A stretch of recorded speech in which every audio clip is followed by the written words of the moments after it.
ராகுல் காந்தி வர்றாரு, ராகுல் காந்தி பேசுகிறாரு, ஸ்டாலின் பேசுகிறாரு, டெல்லியிலேருந்து வந்தக்கூடிய கம்யூனிஸ்ட் தலைவர் டி ராஜா பேசுகிறாரு, பிரியங்கா காந்தி பேசுகிறாங்க, திருமாவளவன் பேசுகிறார். இத்தனை தலைவர்கள் ஒரே மேடையில் ஒரு கருத்தை சொல்கிறப்ப அது எந்த அளவுக்கு போய் சேர்க்கும்? ஒவ்வொரு பகுதியிலும் அந்த கட்சி நிர்வாகிகள் எவ்வளோ பேர் இருப்பாங்க, இப்போ பிரச்சாரத்துக்கு எத்தனை பேர் வருவாங்க, அந்த கட்சிகளுக்கான ஓட் பேங்க் எவ்வளவு, இதெல்லாம் இருக்குல்ல. இதெல்லாம் கால்குலேட் பண்ணி பார்க்குறப்ப திமுகவுக்கான பெர்சன்டேஜ் வந்து எங்கேயோ இருக்குது. இதெல்லாம் மீறி இதெல்லாம் உடைச்சி வந்து பேசணும். இப்போ திமுகவுக்காக இத்தனை பேர் பேசுகிறாங்க இந்த பகுதியில். ஆதவர்ஜனாக்கு யார் வந்து பேசுவார்? ஆதவர்ஜனா மட்டும்தான் பேச முடியும்.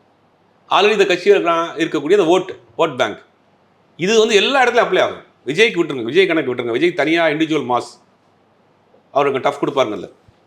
இந்த மற்ற தொகுதிகளுக்கெல்லாம் அந்த கூட்டணி கட்சிகளுக்கான பலம், கூட்டணி கட்சிகளுக்கான நிர்வாகி, கூட்டணி கட்சிகளுக்கான ஓட்டு இது பெரிய லெவலில் போனோம். ரெண்டாவது மக்கள் மத்தியில் ஒரு வலுவான கூட்டணிக்கு ஓட்டு போகணும், என்னுடைய ஓட்டு வேஸ்ட் ஆகிடக்கூடாதுன்னு நினைப்பாங்க. ஜெயிக்கிற கூட்டணிக்கு ஓட்டு போடும், அது ஒரு 10% மேலே விழுவும்.